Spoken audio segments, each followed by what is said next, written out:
Good morning, family. Good morning I परिवार। I welcome you. मैं आप सभी का स्वागत करता हूँ। आज हमारी स्टडी का आगे हम कंटिन्यू करेंगे और आज बहुत मज़ा आने वाला है. We will move forward in our study and will really enjoy it. And as I've told you that book of Ephesians is a very powerful book, is a very meaty book. और जैसा मैंने आपको बताया, efficiency एक बहुत ही शक्तिशाली, एक बहुत ही खाने से भरी हुई किताब है। Amen. So we just saw and we read two scriptures in the last live stream. So अभी हम लोग we will come on the third scripture. पिछली शिक्षा में हमने 2 वचन देखे थे और आज हम तीसरे पर आने वाले हैं। So आइए हम लोग एक प्रार्थना करते हैं और उसके बाद हम वचन में चलेंगे. Let us pray and go into the word. Father, we worship you, we adore you, we glorify you. पिता, हम आपकी आराधना करते हैं, आपको सराहते हैं, आपकी महिमा करते हैं। You are an amazing Father. आप एक अद्भुत पिता हैं। Father, we pray that today's live stream we give it into your hands. पिता, हम प्रार्थना करते हैं, आपकी आज की लाइव स्ट्रीम आपके हाथों में देते हैं। Teach us. हमें सिखाएं। Holy Spirit, you are our teacher. पवित्र आत्मा, आप हमारे शिक्षक हैं। Lord, we want to become strong in the word of God. हम आपके वचन में मजबूत बनना चाहते We हैं। want to know the riches that are in Christ Jesus. उस महिमा के धन में जो मसीह यीशु में हमें मिला है, Give us the heart हमें वो हृदय to दें grow in your word. आपके वचन में बढ़ने के लिए, In Jesus' name. यीशु के नाम में। Amen. All right. So let's go to the book of Ephesians, chapter 1, verses 3. हम इफिसियों की किताब पहला अध्याय तीसरी आयत में चलेंगे And it says, और उसमें लिखा है, Blessed be the God and Father of our Lord Jesus Christ, who has blessed us with every spiritual blessing in the heavenly places in Christ.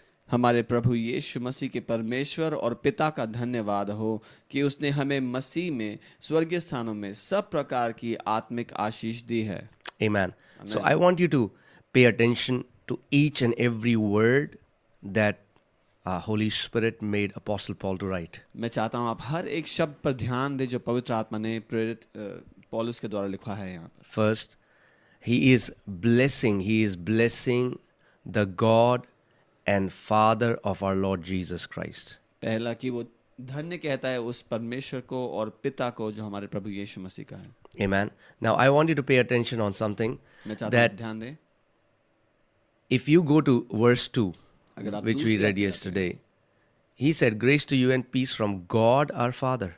अगर आप देखेंगे तो उसमें लिखा है कि परमेश्वर की ओर से अनुग्रह और शांति तुम्हें मिलती रहे जो हमारा पिता है। But why did Apostle Paul now, he is writing God and Father of our Lord Jesus Christ? लेकिन अब दोबारा से पौलुस प्रेरित क्यों ऐसा लिख रहे हैं कि परमेश्वर और हमारे प्रभु यीशु मसीह का पिता?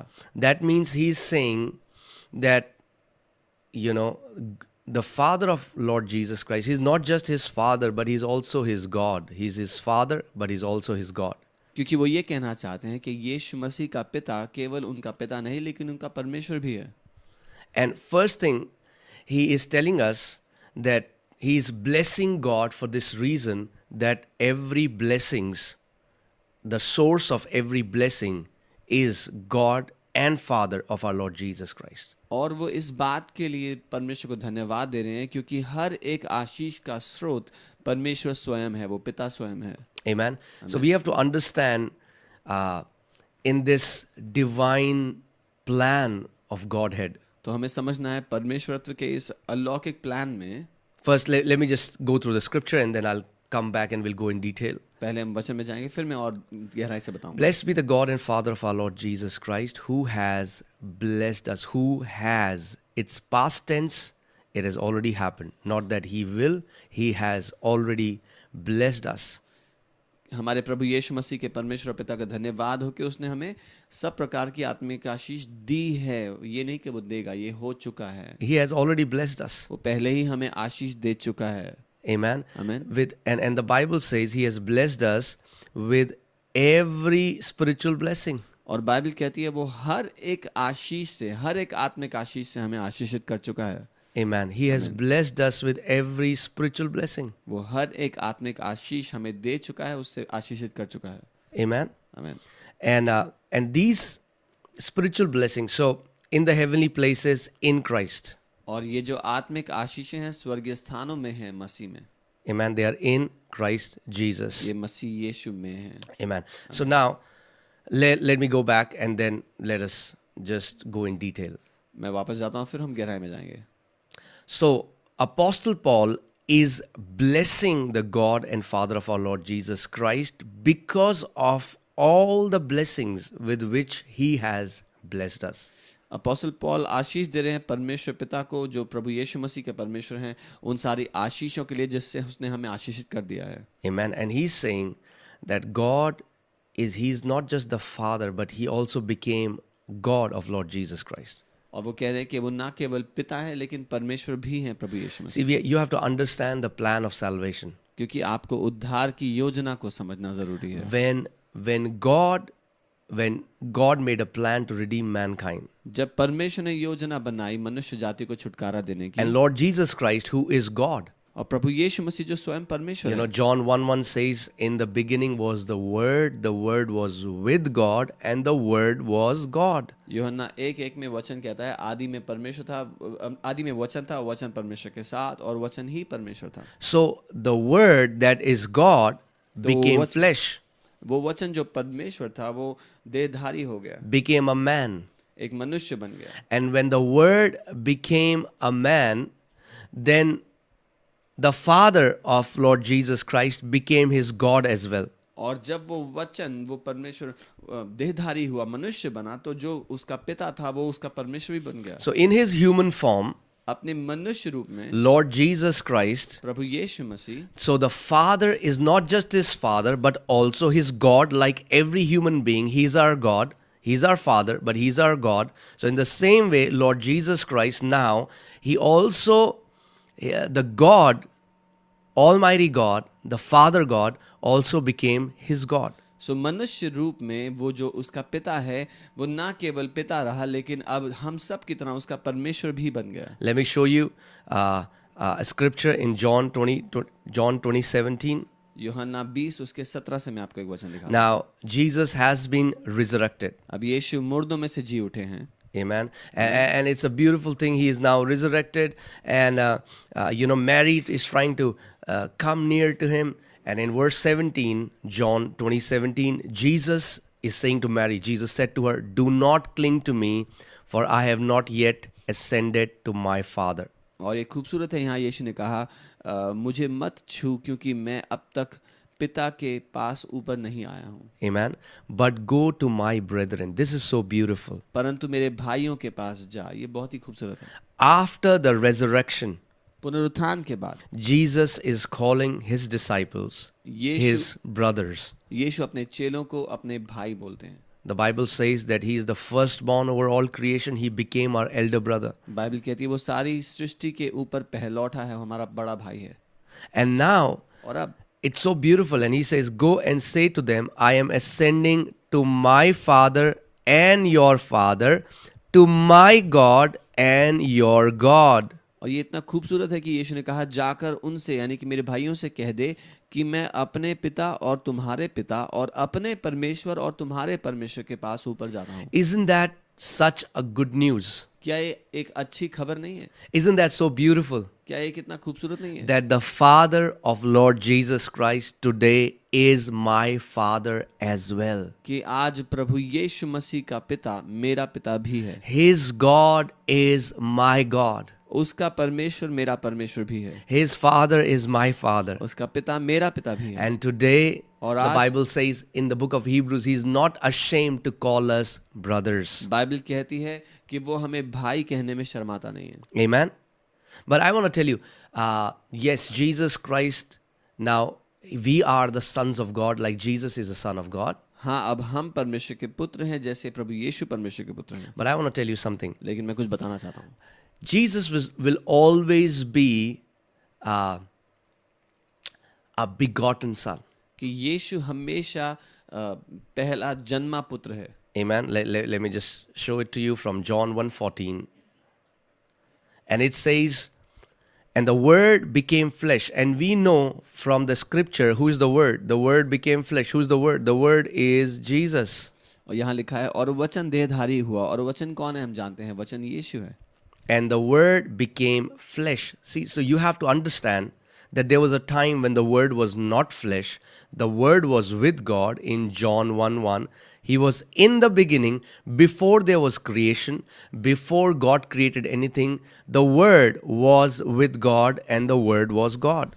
वो वचन जो है उसने देह धर लिया, यानी कि एक समय था जब वचन ने देह नहीं धरा था, जो यूहन्ना 1:1 में जैसा बताया है कि वचन आदि से, शुरुआत से परमेश्वर के साथ था, जब कोई सृष्टि नहीं की गई थी, और वो वचन परमेश्वर के साथ था और वचन ही परमेश्वर था। Amen.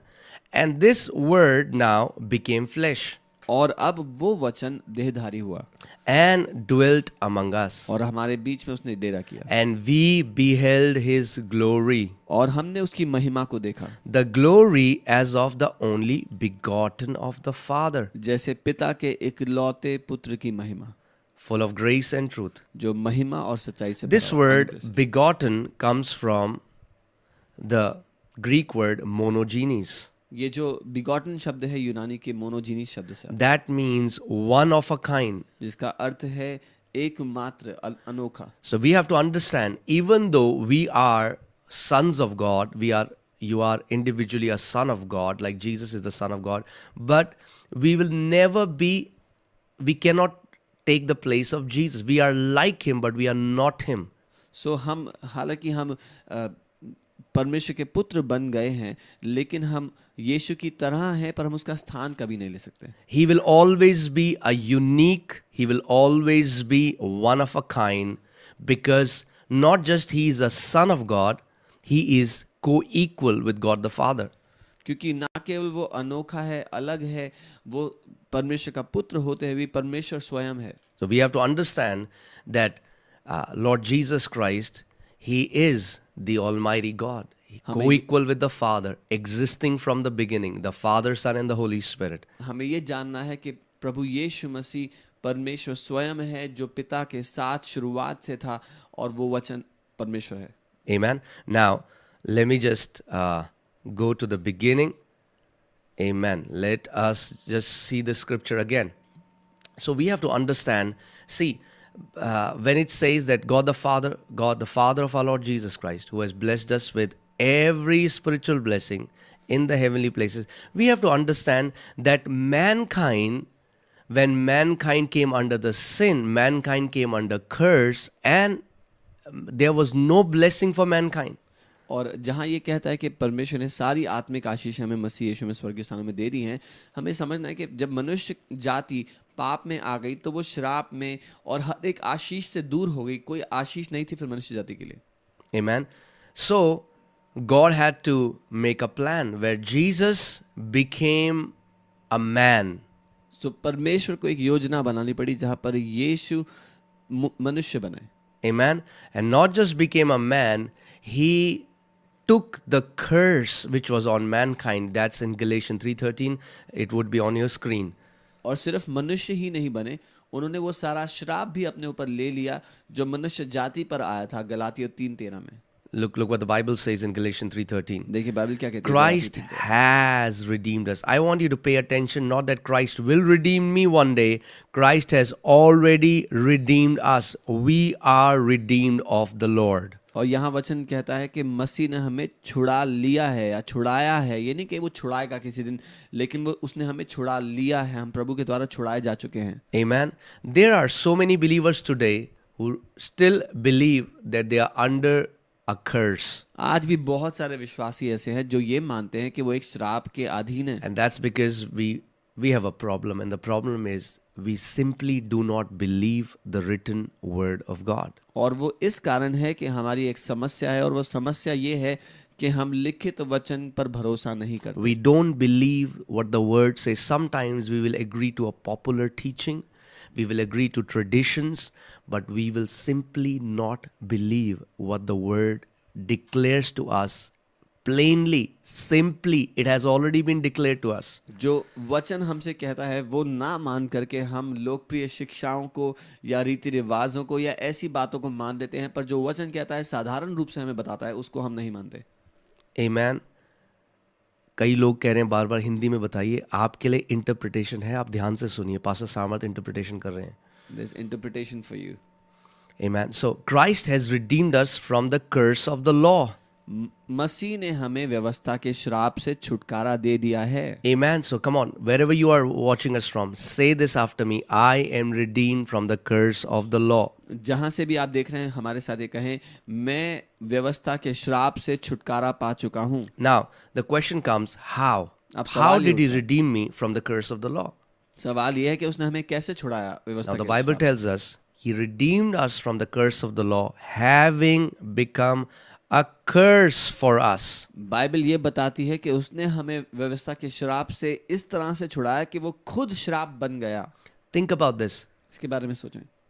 Jesus Christ, Yeshu who Masih was with God in the beginning, जो परमेश्वर के साथ था who शुरुआत is से, blessed, who is holy, who is righteous, who is mighty, who is glorious, जो आशीषित है, धन्य है, महिमा से भरा है, महान है, he became a curse for you and for me so that he could redeem us from the curse. वो आपके और मेरे लिए श्राप बन गया ताकि वो हमें छुटकारा दे दे, हमें छुड़ा ले व्यवस्था के श्राप से। Amen. आमीन। For it is written, क्योंकि ऐसा लिखा है, cursed is everyone who hangs on a tree. जो कोई काठ पर लटकाया जाता है वो श्रापित है। So I want to ask you this question. मैं आपसे सवाल करता हूँ, Did Jesus hang on a tree? क्या यीशु काठ पर लटकाए गए? I'm asking you a question. मैं आपसे एक सवाल कर Did रहा हूँ, Jesus hung on a tree? क्या यीशु एक पेड़ पर लटकाए गए? If the answer is a definite yes, अगर उत्तर निश्चित हाँ है, then the answer is also a definite yes that you are no longer under a curse. तो फिर उसका एक निश्चित उत्तर ये भी है कि आप श्राप के अधीन नहीं हो, Because Jesus became a curse for you and for me. क्योंकि यीशु आपके और मेरे लिए श्राप बन गए। Amen. आमीन। So now let's go back to Ephesians 1:3. अब हम इफिसियों 1:3 पर वापस आते हैं। That's our passage for the day. वो आज के लिए हमारा वचन है। And I'm telling you, there is so much meat in this one scripture, Ephesians 1:3, that it will take us maybe a week to just go on and, we can go through the entire Bible and open many scriptures. और मैं बता रहा हूँ, इतना भोजन है इस एक वचन में कि हम हफ्तों तक इसी के अंदर बहुत सारी चीजें देख सकते हैं अलग अलग वचनों से। Amen. So now, hear this. Mankind was under a curse. मनुष्य जाति एक श्राप के अधीन थी। God the Father became the source of the blessing, परमेश्वर पिता आशीषों का सोता बना, but Jesus Christ became the medium through which God could bless us. लेकिन प्रभु यीशु मसीह वो माध्यम बने जिसके द्वारा परमेश्वर पिता हमें आशीष दे So सके। you have to understand तो आपको समझना है that now the only way mankind can come back under the blessing is if they come in Christ Jesus. अब एकमात्र रास्ता के मनुष्य जाति आशीषों में वापस आ सके वो है प्रभु यीशु मसीह में आकर। Okay, let's see it here. यहाँ The देखो, Bible says, "Blessed be the God and Father of our Lord Jesus Christ, who has blessed us with every spiritual blessing in the heavenly places in Christ Jesus." In Christ. Amen. Bible कहती है हमारे प्रभु यीशु मसीह के परमेश्वर पिता का धन्यवाद हो कि उसने हमें मसीह में, ये मसीह के अंदर है जो उसने स्वर्गीय स्थानों में सब प्रकार की आत्मिक आशीष हमें दी है। Amen. So now blessing has a location. अब आशीष का एक ठिकाना है। The location of blessing is not Canada. जो आशीषों का ठिकाना है वो कनाडा नहीं है। The location of a blessing is not America. आशीषों का ठिकाना अमेरिका भी It's नहीं है, not Europe. यूरोप भी नहीं है। If you are a spiritual man, अगर आप एक आत्मिक व्यक्ति you हैं will understand तो आप समझेंगे that the location of the blessing is not physical but it's spiritual. कि आशीष का ठिकाना शारीरिक जगह पर नहीं पर आत्मिक है। That's why the Bible calls it every spiritual blessing. इसीलिए बाइबल कहती है हर एक आत्मिक आशीष। So many people have misunderstood this scripture. बहुत से लोगों ने इस बात को गलत समझ लिया। They think that it's only talking about blessings that are spiritual, उनको लगता है ये सिर्फ आत्मिक आशीषों की ही बात हो रही है, or blessings that only affect your spiritual life. या वो आशीषें जो केवल आपके आत्मिक जीवन पर ही प्रभाव What डालती हैं। about the resurrection of your body? तो आपके शरीर के पुनरुत्थान का क्या होगा? Will that not happen because that's your body? क्या वो नहीं होगा क्योंकि वो आपके शरीर में है? What about your healings? आपकी चंगाई का क्या होगा? No, that's not what Bible is saying. नहीं, बाइबल ये नहीं कह रही है। Bible is saying that the source of this blessing is spiritual. It's not a material blessing that God has given you. Bible He कह has रही not just given you a car. It's not that God loved humanity so much that he said, okay, let me just give them some bread. Let me give them some food. Bible ये कह रही है कि जो स्रोत है इन आपकी सारी आशीषों का वो आत्मिक है। परमेश्वर ने ये नहीं किया कि मैं इनसे प्यार करता हूँ तो थोड़ी रोटी देता हूँ इनको मैं आशीष देने के लिए। No, He gave us a spiritual blessing. But you have to understand that this physical world came out of the spiritual world. नहीं, उसने हमें आत्मिक आशीष दी, पर आपको ये समझना है कि जो शारीरिक दुनिया है ये आत्मिक दुनिया में से जन्मी है। Amen. And whatever happens in the spirit realm affects the physical realm. और जो कुछ आत्मिक दुनिया में होता है उसका प्रभाव शारीरिक दुनिया पर पड़ता है। Amen. Let's see again. So it says that we are blessed with every spiritual blessing in the heavenly places in Christ. In Christ. That's where we are blessed now. So that means if you have to be blessed, you have to be in Christ. और ये कहता है कि हम मसीह यीशु में सब प्रकार की स्वर्गीय आत्मिक आशीषों से आशीषित हो चुके हैं। अगर आपको आशीषित होना है तो वो जगह है मसीह में। Amen. आमीन। We are blessed in Christ. हम मसीह में आशीषित हैं। Let me say that again. We are blessed in Christ. मैं दोबारा कहता हूँ, हम मसीह में आशीषित हैं। The blessings do not come to a believer because of good works. आशीषें विश्वासियों के ऊपर अच्छे कामों की वजह से नहीं आती। There are so many people outside in the world doing good works. दुनिया में भी बहुत सारे लोग हैं जो अच्छे अच्छे काम कर रहे हैं, No, पुण्य के काम these कर रहे हैं। blessings are not a reward of good works. नहीं, ये आशीषें पुण्य के कामों का प्रतिफल नहीं You है। have to understand, these blessings are in Christ Jesus. आपको समझना है ये आशीषें मसीह यीशु में हैं। And if you are in Christ Jesus, you are blessed. और अगर आप मसीह यीशु में हो तो आप आशीषित हो। हाँ, कई लोग आज बोलते हैं देखो वो कितना ब्लेस्ड है, उसके पास एक बड़ी कार है, एक बड़ा घर है। नहीं, अगर आप मसीह में हो, अगर आप मसीह में हो तो आप ब्लेस्ड हो। Many people say, oh, he has a big car, a big house, he must be so blessed. But if you are in Christ, you are blessed. Amen. And that's the revelation that you need. और ये वो प्रकाशन है जिसकी आपको आवश्यकता है। Amen. Amen. You know, because we have to understand that, when we were not in Christ, we were far away from God and we were not eligible for any blessing. जब हम मसीह में नहीं थे, परमेश्वर से बहुत दूर थे, हम किसी आशीष के लायक नहीं थे। Amen. See, what does the Bible say in Ephesians 2:13? इफिसियों 2:13 में देखिए क्या लिखा है। It says, but now in Christ Jesus, you who once were far off have been brought near by the blood of Christ. पर अब मसीह यीशु में तुम जो पहले दूर थे, मसीह के लहू के द्वारा निकट हो गए हो। So we have to understand, we were once far off from God. हमें समझना है कि एक समय था जब हम परमेश्वर से दूर थे, We were disconnected. हम उससे जुड़े हुए नहीं थे। Amen. And that's why the Bible says, sin came to the world, and through sin, death came to the world. और बाइबल कहती है कि पाप आया और पाप के द्वारा मृत्यु दुनिया में आई। But when I am in Christ Jesus, पर जब मैं मसीह यीशु में हूँ, I am not far off from God anymore. अब मैं परमेश्वर से दूर नहीं There are हूँ। so many people who say, oh, I feel so far from God. बहुत से लोग कहते हैं मैं परमेश्वर से बहुत दूर महसूस करता हूँ अपने No, आप no, को। no. You need the revelation of the Word of God. आपको परमेश्वर के वचन का प्रकाशन चाहिए। Because you are now in Christ. If I want you to now study the book of Ephesians and see how many times Apostle Paul uses in Christ Jesus. क्योंकि अब आप मसीह यीशु में हैं, मैं चाहता हूं आप इफिसियों की किताब को पढ़ें और उसमें ध्यान दें कितनी बार प्रेरित पौलुस इसमें मसीह में की बात करते हैं। As God is giving us revelation, let us make a declaration. जब परमेश्वर हमें प्रकाशन देता है तो हम उसको घोषणा Say बनाते this हैं। after me. Thank मेरे you, साथ Father, धन्यवाद पिता, because I am in Christ Jesus. क्योंकि मैं मसीह यीशु में हूँ। Now अब I am not far off from God. अब मैं परमेश्वर से दूर नहीं हूँ। I am not far off from my heavenly Father. अब मैं अपने स्वर्गीय पिता से दूर नहीं हूँ। I have been brought near मैं करीब लाया गया हूँ by the blood of Christ. मसीह यीशु के लहू के द्वारा। How near? कितना करीब? So near इतना करीब that you have been united with Christ Jesus. कि अब आप प्रभु यीशु मसीह के साथ एक हो चुके हो। Amen. Amen. Your spirit and Holy Spirit has become one. आपका आत्मा और पवित्र आत्मा अब एक हो चुके हैं। Amen. आमीन।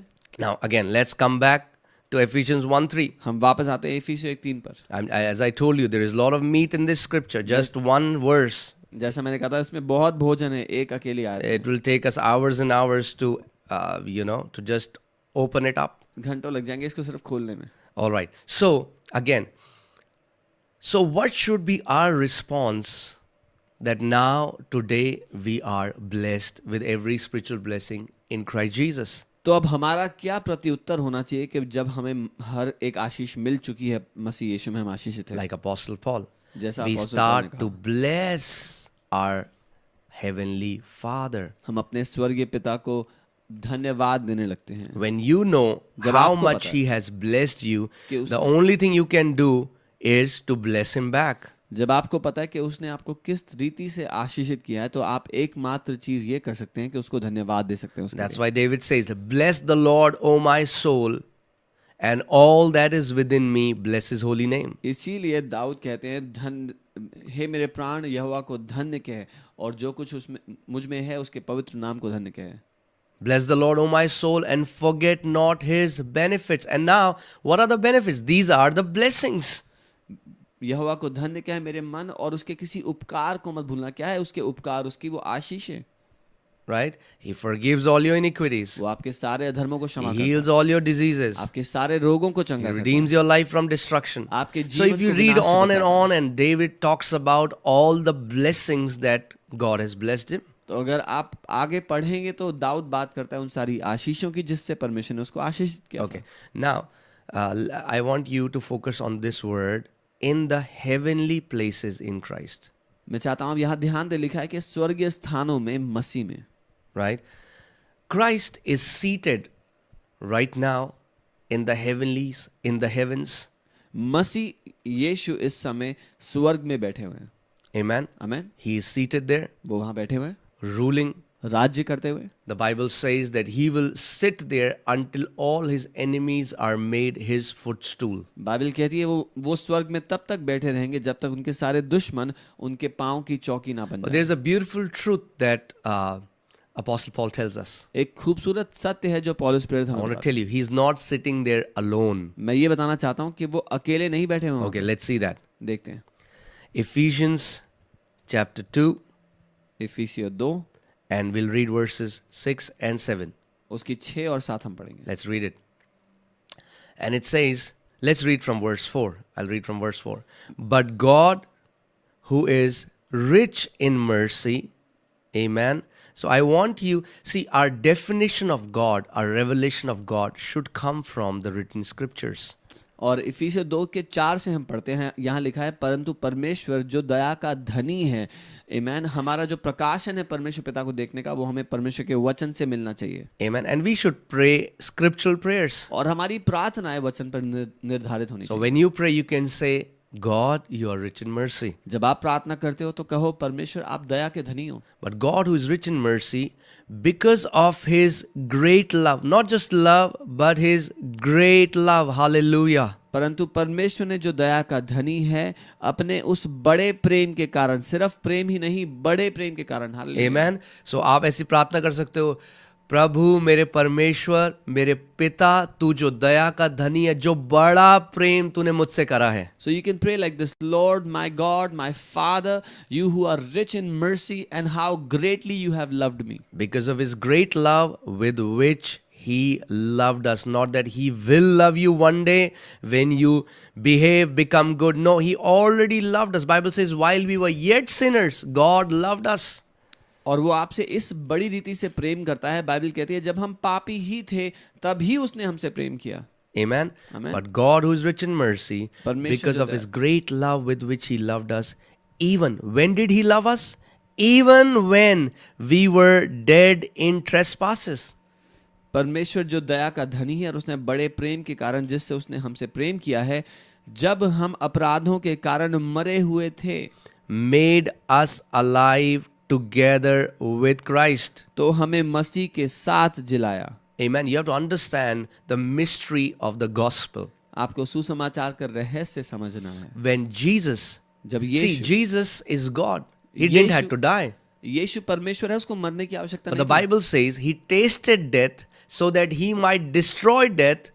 He might destroy the one who had the power of death through death. Bible कहती है कि उसने मृत्यु को इसी कारण चखा कि जिसके पास मृत्यु की सामर्थ्य थी, उसको नाश कर दे मृत्यु को चखने के द्वारा. Amen. आमीन. So you have to understand, Jesus didn't just come to die. यीशु केवल मरने के लिए नहीं आए थे, Jesus came to be made alive by the Father, यीशु आए कि पिता के द्वारा पुनरुत्थानित किए जाए, because the antidote or the solution to death is resurrection. क्योंकि मृत्यु का जो समाधान है वो पुनरुत्थान है। And we were all dead. See, और we हम were सब मरे dead हुए in our trespasses. हम अपने अपराधों में मरे हुए थे, बाइबल कह रही है। So, what was the solution to mankind which was dead? तो मनुष्य जाति जो मरी हुई थी उसका क्या समाधान था? A resurrection. पुनरुत्थान। Jesus came with resurrection. यीशु पुनरुत्थान लेकर आए, But you have to understand, पर आपको to समझना है resurrect, you have to die. कि पुनरुत्थान के लिए पहले मरना पड़ता है। So, Jesus became one with humanity. तो यीशु मनुष्य जाति के साथ एक हो That's गए। why he became the last Adam. इसीलिए वो आखिरी आदम कहलाए। Whatever has happened to Jesus has happened to mankind. जो कुछ यीशु के साथ हुआ वो सारी मनुष्य जाति के साथ हुआ है। He became the representative of humanity. वो मनुष्य जाति के प्रतिनिधि बन गए And he died. और मर गए।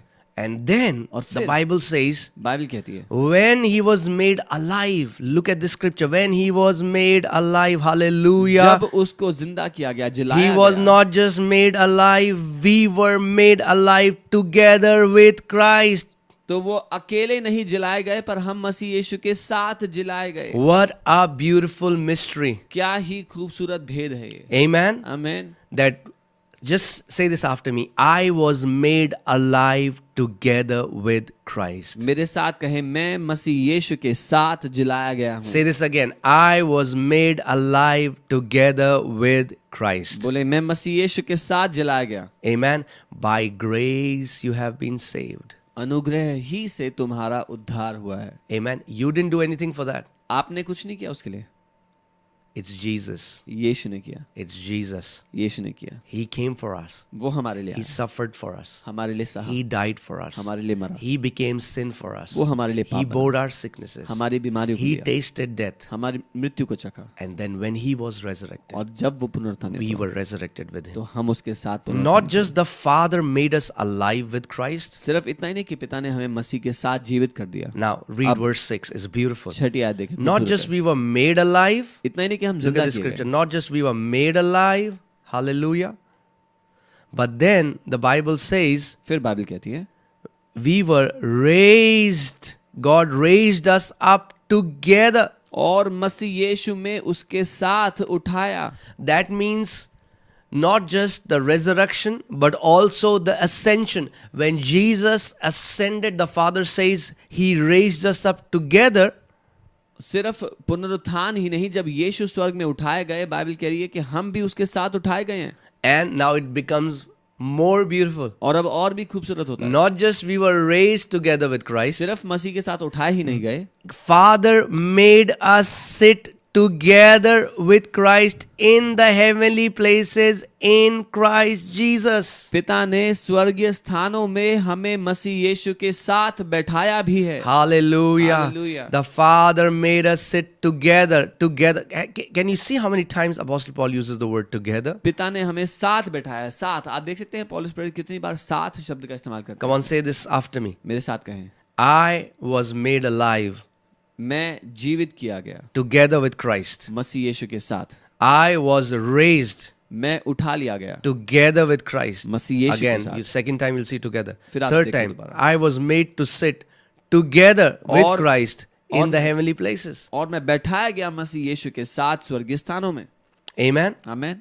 Now you have to understand, अब आपको समझना है, even though He has blessed us with every spiritual blessing in the heavenly place, you have to understand the depth of it. That means all the blessing in the cosmos, in the spiritual realm, all that the best that God has to do, all of these blessings Father has given us in Christ Jesus. अब आपको समझना है कि जो आशीषें हैं पिता ने मसीह यीशु में, वो सारी बातें जो सृष्टि में अच्छी हो सकती हैं, आशीष की हो सकती हैं, पिता ने वो सारी चीजें हमें मसीह यीशु में दे दी हैं। Many times Christians just think blessing is a good house, a good car.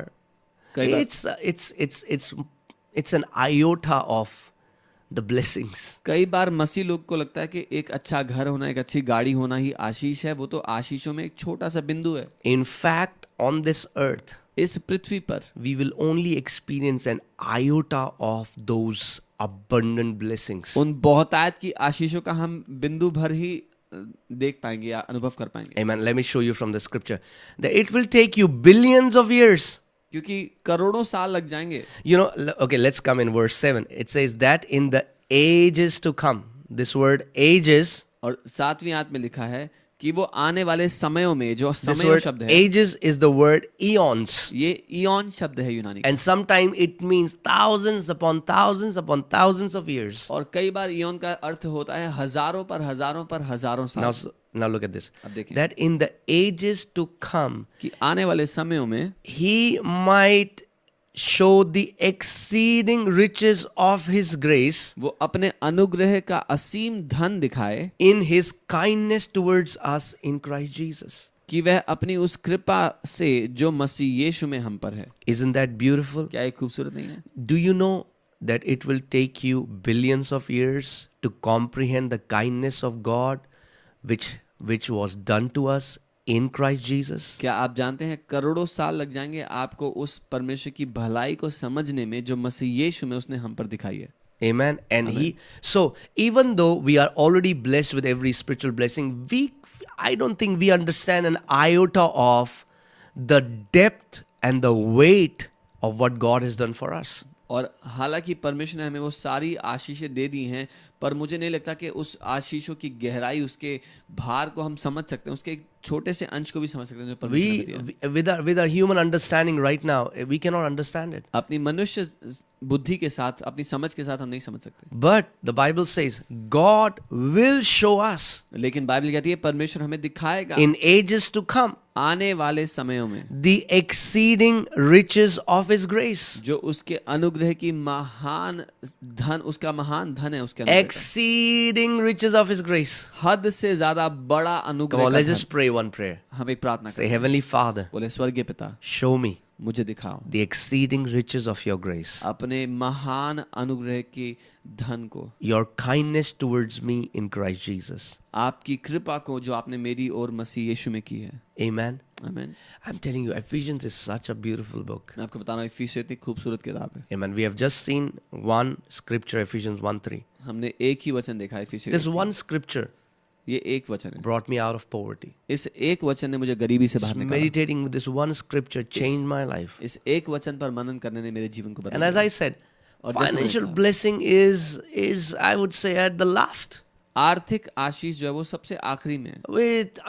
We have no idea what God has done for us. हमें कोई अंदाजा ही नहीं है परमेश्वर I'm ने telling you, हमारे our लिए human understanding cannot comprehend what God has done for us in Christ Jesus. किया. मैं बता रहा हूँ हमारी इंसानी समझ ही नहीं सकती मसीह यीशु ने जो हमारे लिए किया. The angels, when the principalities, when the rulers, when the thrones, when the dominions, when all these spiritual creatures, look what happened to us, I'm sure they would be saying, these people have no idea what God, the Father of Lord Jesus Christ, has done for them. जब स्वर्गदूत, प्रधानताएं, शक्तियां, सिंहासन जो आत्मिक दुनिया में जब वो हमें देखते होंगे तो कहते होंगे कि इन लोगों को बिल्कुल अंदाजा नहीं है कि परमेश्वर पिता ने मसीह यीशु में इनके साथ क्या किया है. It will take ages. कई समय लग जाएंगे. Amen. It will take ages कई समय लग जाएंगे for us to understand. And as God shows us little by little, ये समझने के लिए. और जैसा परमेश्वर हमें थोड़ा थोड़ा करके दिखा रहा है. see, that's why it's very important that we grow in the revelation and the knowledge of God the Father and Lord Jesus Christ. और इसीलिए बहुत महत्वपूर्ण है कि हम परमेश्वर पिता और प्रभु यीशु मसीह के प्रकाशन में, उसके ज्ञान में बढ़ें. Because God can only show to you what He has done for you according to your spiritual maturity. क्योंकि वो आपको उतना ही दिखा सकता है जितने आत्मिक परिपक्व आप हैं. Amen. Amen. See, like this, like He says, He might show the exceeding riches of His grace in His kindness towards us in Christ Jesus. जैसे वो कहता है वो अपने असीम अनुग्रह के धन को हमें दिखाए मसीह यीशु में, जो कृपा उसने हमें दिखाई उसके द्वारा. Amen. Let's go back to Ephesians 1:3 again. इफिसियों 1:3 पर फिर से वापस आते हैं. Hallelujah. I'm telling you, this is a powerful scripture. मैं बता रहा हूँ ये शक्तिशाली वचन है. Blessed be the God and Father of our Lord Jesus Christ, हमारे प्रभु यीशु मसीह के परमेश्वर और पिता का who धन्यवाद, has blessed us जिसने हमें with every spiritual blessing. Every means every. If spiritual blessing means blessing that are in the spirit realm, blessing in the kingdom, blessing in God's kingdom. Can you think about this? All the blessing in God's kingdom, God has given it to us in Christ Jesus. जिसने हमें सब प्रकार की आत्मिक आशीष स्वर्गीय स्थानों में दे दी है। आप कल्पना कर सकते हैं परमेश्वर के राज्य में, वो स्वर्गीय स्थान, वो परमेश्वर का राज्य, उसमें जितनी भी आत्मिक आशीषें हो सकती हैं वो सारी की सारी परमेश्वर पिता ने हमें मसीह यीशु में दे दी है। Every spiritual blessing, हर एक आत्मिक आशीष, every spiritual blessing. हर एक आत्मिक आशीष। Amen. आमीन। And where are these spiritual blessings? और ये आशीषें कहाँ पे हैं? In the heavenly places. स्वर्गीय स्थानों में। Heavenly places. स्वर्गीय स्थानों में। Where are these heavenly places? कहाँ है ये स्वर्गीय स्थान? They are in Christ Jesus. मसीह यीशु में है। In Him उसमें consists all things.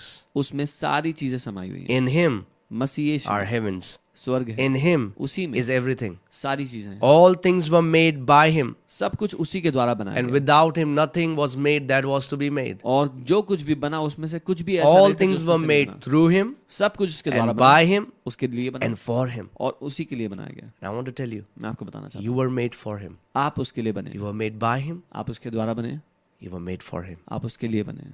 Live a life ऐसा जीवन जियो that brings glory and honor to your King Jesus. जो आपके राजा यीशु की महिमा करे। Maybe you don't understand today शायद अभी आप नहीं समझते the आज। exceeding riches of His grace, वो जो अपार धन है उसके the अनुग्रह, kindness that God extended towards you in Christ Jesus. जो दया, जो कृपा परमेश्वर ने हमें प्रभु यीशु मसीह में दिखाई है। But you need to pray. पर आप Father, प्रार्थना open करें। my eyes पिता मेरी आंखों को खोलो so that I'll understand ताकि मैं समझूं the exceeding riches of your grace, आपके अनुग्रह के बड़े the महान धन great को, kindness that happened to me in Christ Jesus. उस बड़ी कृपा दया को जो प्रभु यीशु मसीह में मुझ पर दिखाई गई है पिता के Amen. द्वारा। So आमीन। ये आज एक scripture हमने देखा है. We have seen one verse today। I'm telling you, I don't know when we'll finish the book of Ephesians. पता नहीं हम कब खत्म कर पाएंगे। And इफिसियों that's की किताब। also I have to, there are so many verses I'm not going to. बहुत सारी ऐसी चीजें जहाँ मैं नहीं जा रहा हूँ। Tomorrow we'll see more. कल हम और देखेंगे। Amen. But let's just pray for some time. मैं आपके साथ प्रार्थना करना चाहता हूँ. हम कुछ देर के लिए प्रार्थना करते हैं। I want to pray with you all। Amen. और आज जैसे हमने वचन को सीखा है, And as we have learned the word today, हम लोग प्रार्थना करते हैं आज कि पिता, show me the exceeding riches of your grace. Let that be our prayer today. आज हमारी ये प्रार्थना, पिता मुझे अपने अनुग्रह का वो असीम, वो महान धन दिखाओ। Amen. Come on, थोड़ी देर हम प्रार्थना करते हैं. Let's just pray। Father, in the name of Jesus, पिता यीशु के नाम में we ask हम मांगते हैं that you would give us the revelation, कि आप हमें प्रकाशन दें, you would open our understanding, आप हमारी समझ को खोलें that we would know कि हम देख the जान पाएं exceeding riches of your grace, आपके उस अनुग्रह के बड़े धन को, the great kindness that happened towards us in Christ Jesus. महान दया कृपा को जो हम पर प्रभु यीशु मसीह में दिखाई गई। We are so thankful, Father, हम बहुत धन्यवादित हैं पिता, for while we were dead in our sins, क्योंकि जब हम अपने पापों में मरे ही हुए थे, you made us alive in Christ Jesus. आपने हमें मसीह यीशु में जीवित कर दिया And you made us sit together with him और उसके in the साथ heavenly places. स्वर्गीय स्थानों में आपने हमें बिठा दिया। We bless your name. हम आपके नाम को धन्य कहते We हैं। bless your name. हम आपके नाम को धन्य कहते God and Father of our Lord Jesus Christ. हैं। पिता और हमारे प्रभु यीशु मसीह के परमेश्वर, Jesus said, यीशु ने कहा, I am going मैं जा रहा हूँ to my God अपने and your परमेश्वर God. और तुम्हारे I am परमेश्वर के going पास। मैं जा to रहा हूँ my Father अपने पिता and your Father. और तुम्हारे पिता के पास। What a great privilege. क्या ही महान What a सौभाग्य, great privilege क्या महान सौभाग्य that we have been given the जो हमें मिला। privilege to become the sons of God. कि हम परमेश्वर के पुत्र कहलाएं। Thank you, Lord Jesus. धन्यवाद प्रभु यीशु Thank Masih. you, Lord Jesus, धन्यवाद प्रभु यीशु for your Masih. great sacrifice. आपके बड़े महान Thank बलिदान you, के Lord लिए। Jesus, धन्यवाद प्रभु यीशु for Masih. your great kindness towards us, आपकी बड़ी दया के धन के लिए We जो are आपने हम पर blessed. दिखाई। हम धन्य, because we are in you. हम आशीषित हैं क्योंकि Not हम because आपके of our performance, हैं। अपने कामों के द्वारा not नहीं, because of our good works, अपने पुण्य के कामों के but द्वारा नहीं, because we are in Christ Jesus. लेकिन क्योंकि हम मसीह यीशु में हैं। We bless your name.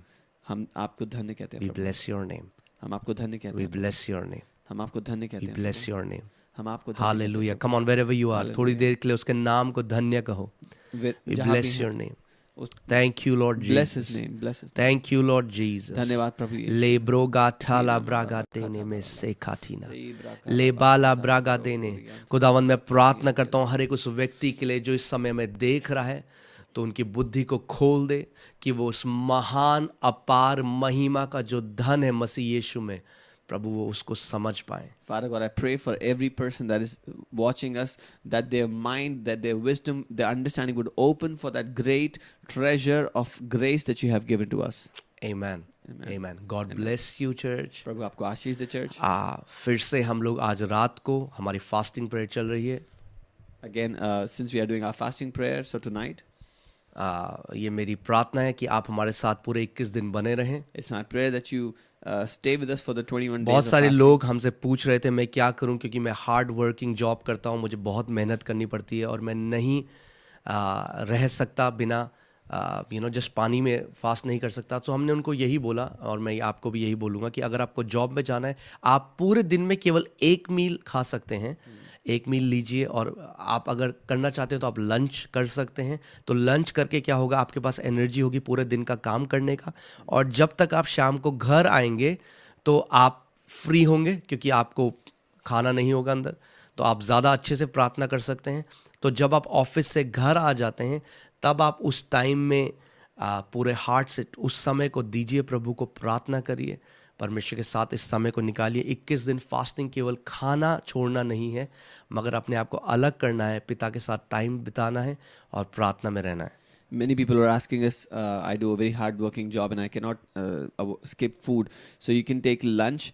When you come home, you will have more time to spend time in prayer and spend time with the Lord.